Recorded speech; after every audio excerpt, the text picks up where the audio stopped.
Thank you again for being with us today. This is an important day. After 2019 London summit, this is the first time the leaders are meeting.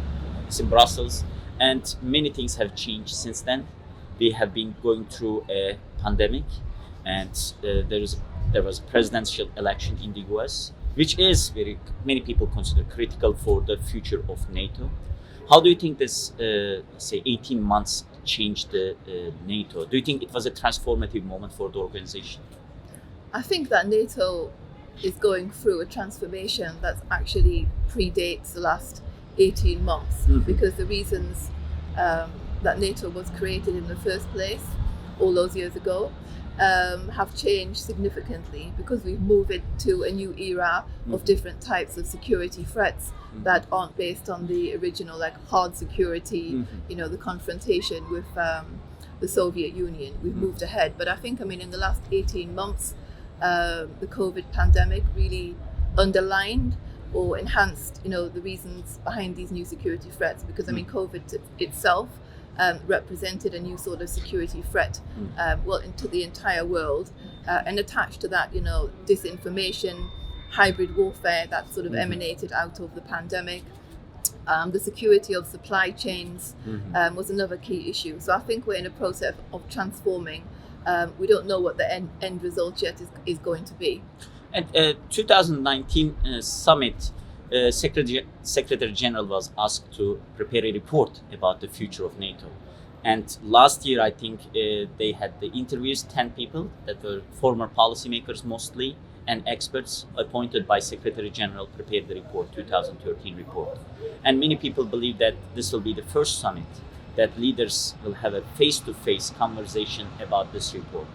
What do you think about this report, and do you think the recommendations that the reporters provided in this document is feasible or adaptable?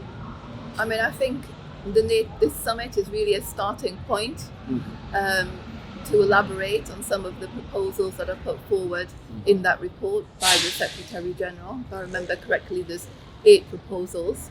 I don't think there's going to be any conclusion at the end of this summit. That would be far too much wishful thinking.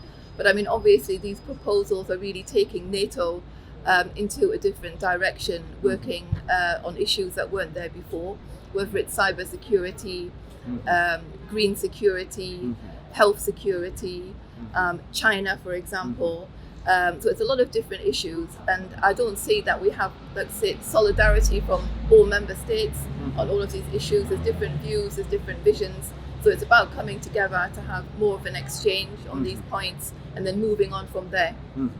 You responded to my third question. Actually, my third question was, how optimistic should NATO countries be about the summit? Because there are high expectations, and it is partly because of the approaching end of the pandemic, and partly because of the Biden's reassurances for NATO.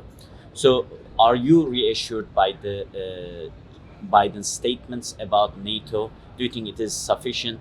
What should the US administration do after this point to reassure that they would be, at least in the near future, until 2024, let's say, be tied up to NATO? Well, I think that obviously all NATO member states were really happy with the election of Joe Biden because, as we know, his predecessor made some very worrying statements about NATO. And that isn't the case now. Joe Biden has reassured the allies, that the United States is there, it's going to stay there. But at the same time, he does repeat some of the same messages that Trump was saying. For example, meeting the 2% defense spending. What you say is correct. Everything can change again in 2024. So it means that NATO members shouldn't sit on their laurels, as they say in English. They need to be more proactive in terms of meeting defense spending, but also taking steps nationally to meet a lot of NATO goals, building resilience in their own states, and working together in a more, let's say, comprehensive way. Because over the last years, you could see there's a lot of differences between the allies on different topics, which sort of questions a lot of the processes that are going on internally. Yes, we need the United States. United States is obviously the biggest and most powerful actor in NATO, but at the same time, the other member states still need to step up and do more. And the last part is about Turkey and Turkey's contribution for the NATO. I mean, it's fair to say that there have been some problems, more than a few, over the last few years, with some member states of NATO and Turkey that haven't seen eye to eye.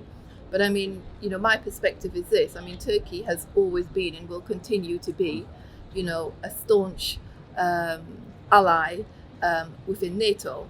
I mean, just looking at the Black Sea and the Mediterranean, I mean, Turkey is on the front line against Russian expansionism in those regions. And I sometimes think this is not enough appreciated.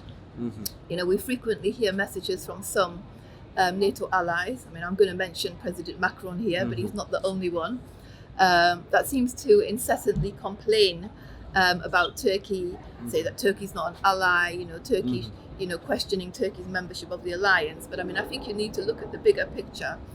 Obviously, he's referred to, Turkey in Syria or Turkey in the Eastern Mediterranean, where he's seen, and not only him, they've seen Turkey as playing a more malign role. But again, you need to have a more nuanced position, because if you look at the broader picture of what Turkey actually contributes to NATO, not just now but over the decades, it's been massive.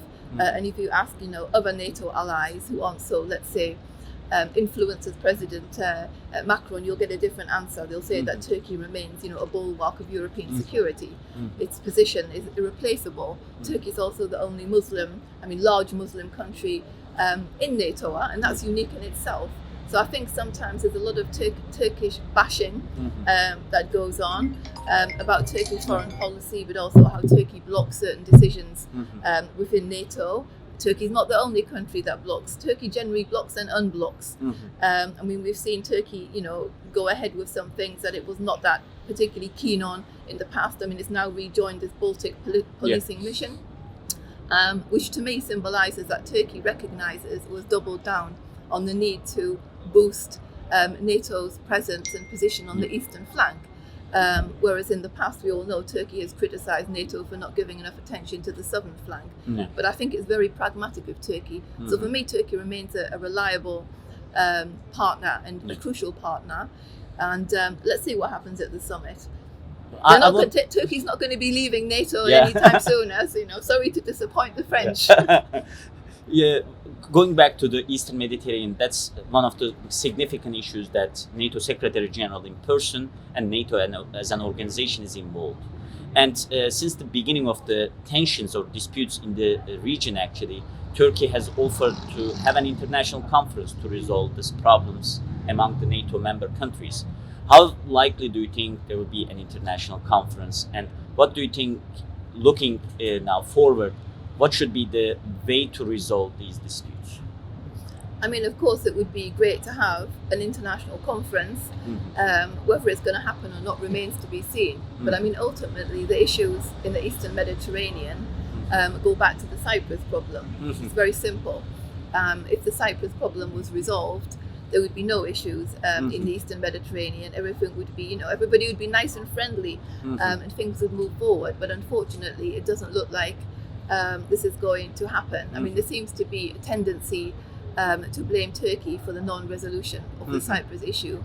But I think we all know, so do the people in the United Nations and elsewhere, that back in 2004, the Annan Plan, and more recently in Trans-Montana, you can't blame the crumbling of these talks onto Turkey. So I think there needs to be a different approach. There needs to be perhaps more pressure put onto the Greek Cypriots vis-a-vis this.